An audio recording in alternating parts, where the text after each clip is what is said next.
Yeni seni sevmekten başka hiçbir şey yapmadım bugün. Eni konu çaldı telefonlarım, boş ver, bakmadım bugün. Ne gazete okudum ne de bir haber derdi yasakladım bugün. Kaç öpücük olmuş inanamazsın, aşkı hesapladım bugün.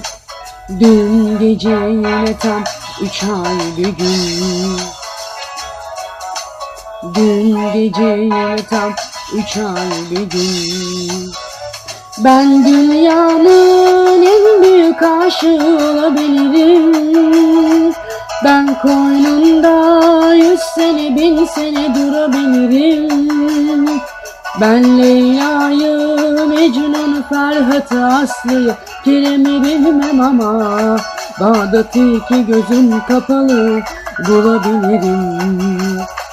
Ben dünyanın en büyük aşığı olabilirim. Ben koynunda 100 sene 1000 sene durabilirim. Ben Leyla'yı, Mecnun'u, Ferhat'ı, Aslı'yı